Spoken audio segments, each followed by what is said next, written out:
salaamaaleykum wa rahmatullahi wa barakaatu mbokk ñu leen di ziar waat ñaan leen jàmm yéen ci Guyaar Saar TV tey la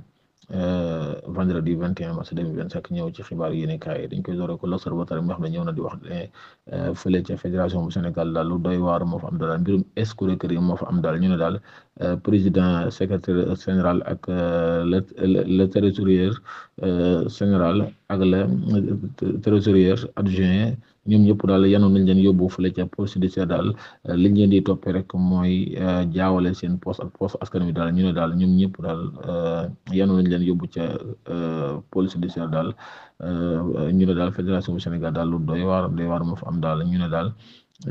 jaawale seen poste ak poste askan wi la leen di topp suuf amoon dafa ñëw di wax ne daal koo xamante ni si yoon da koy topp nag muy Moustapha Diop nag tey jii nag la député yi woote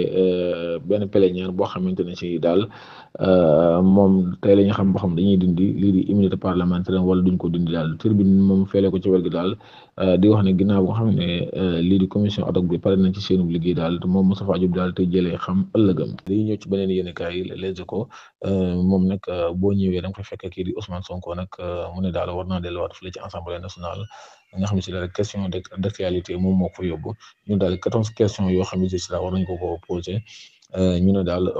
waa groupe Takku Wallu ñoom 2 questions lañ am non inscrits yi am 2 ñu ne daal ñi nga xamante ne ñooy député yi Pastef fi nag war nañoo am 10 questions ñu ne daal loolu 10 avril prochain la war a am. day dem ci Les Échos ak L'Observateur ñoom daal ñi nga xam ne daal ñaari liggéeykat yoo xamante ne si dañu wala fële ca Seras daal ci benn fonds daal ci la ñu conseiller. dañuy ñëw ci Libération lu doy waar moo fa am nag benn doomu sénégalais bu ñu rey fële ca Toulouse daal ñu ne daal ki ko def jigéen du am juróom fukki at la moom Mohamed Bassir Sow mi ñu rey fële ca Toulouse nag mi ngi am fanweeri at ak juróom-ñaar ñu ne daal ndaw si dafa demoon ci benn supermarché ba mu fa demee nag jotee woon ak keese bi ci la ne ko yow xaaral moo ñëw rek dinaa defal bagage dem jënd benn paaka ba mu ñëw nag ci la tase ak Mohamed Bassir Sow mi te joteewul dara xamante wuñ sax